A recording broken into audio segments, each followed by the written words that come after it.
অস্থায়ী বাঁশের সেতুর উপর দিয়ে পারাপার। নেই কোনো পাকা রাস্তা। বর্ষায় প্রাণ হাতে নিয়ে পারাপার করে স্থানীয়রা। পাকা রাস্তা সেতুর অপেক্ষায় বাসিন্দারা। বেহাল পরিকাঠামোর চিত্র সামনে এসেছে কেতু গ্রামের উদ্ধারণপুর বিধানপল্লী এলাকায়। গ্রামের প্রধান রাস্তাটি এখনো মাটির। সেই রাস্তা ধরে বাজারের দিকে যেতে হলে পার হতে হয় একটি নদী। নদীর উপর তৈরি অস্থায়ী সেতুটি গ্রামবাসীদের একমাত্র ভরসা। বর্তমানে সেই সেতুর অবস্থাও অত্যন্ত বেহাল। স্থানীয়দের অভিযোগ, দীর্ঘদিন ধরে স্থায়ী সেতুর দাবি জানানো হলেও পূর্বতন সিপিএম ও তৃণমূল সরকারের তরফে কোনো ব্যবস্থা গ্রহণ করা হয়নি, ফলে পরিস্থিতি আরও খারাপ হয়েছে। বিকেলের পর অস্থায়ী সেতু দিয়ে যাতায়াত কার্যত বন্ধ হয়ে যায়। তখন নদী পারাপারের জন্য নৌকোর উপর নির্ভর করতে হয় বলে দাবি স্থানীয়দের। আমরা রাস্তা ব্রিজ দাবি করছি। কি সমস্যা আমাদের হেঁটে যেতে পারছি না, রাস্তাঘাট নেই, রাস্তা নাই, ব্রিজ নাই, ভেঙে পড়ে যায় ব্রিজ। বাচ্চারা স্কুলে যেতে পারে না।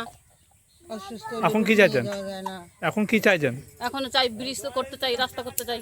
বর্তমান যে পরিস্থিতি, রাস্তাটা যা আমরা হাঁটাচলা করতে পারতাম, ট্র্যাক নিয়ে যা পরিস্থিতি করেছে, এখন হাঁটাচলা আর মোটামুটি পৌষ মাস অব্দি যাবে না এই রাস্তা দিয়ে। তো আমাদের এই বর্তমান সরকার এবং আমাদের বিধায়ক অনাদি ঘোষের কাছে আবেদন এইটুকুই যে যাতে অতি শিগগিরই রাস্তা এবং ব্রিজ করে সবাইকে যাতে উপকৃত করেন, এইটি ওনার কাছে আমার দাবি। বিগত সরকারকে তীব্র আক্রমণ শানিয়েছেন স্থানীয় বিজেপি বিধায়ক অনাদি ঘোষ।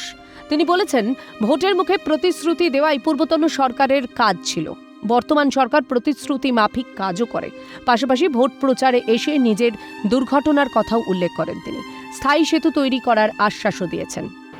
বিগত প্রায় 35 বছর বামফ্রন্ট সরকার রাজত্ব করেছেন, তখনও কিছু করেনি।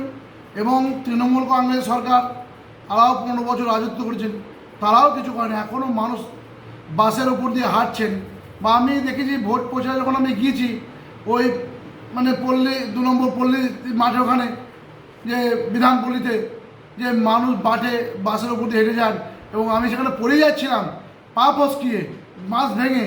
তা এবার যে ডাবল ইঞ্জিনের সরকার, যে আমরা যে শাসনকালে আমরা আগ্রহ করছি, ওই ব্যাপারটাতে আমরা নজর দিয়েছি। স্বাধীনতার ৭৯ বছর পরেও গ্রামীণ এলাকায় এখনো নেই পাকা রাস্তা। এখন গ্রামবাসীদের মনে একটাই প্রশ্ন, আর কতদিন মাটির রাস্তা ও অস্থায়ী সেতুর উপর নির্ভর করে চলতে হবে? কবে কাটবে তাদের দুর্ভোগ? কবে তৈরি হবে পাকা রাস্তা ও স্থায়ী সেতু? নতুন সরকারে আস্থা রেখেছেন এলাকাবাসী। অরূপ সেনগুপ্তের রিপোর্ট, ক্যালকাটা নিউজ।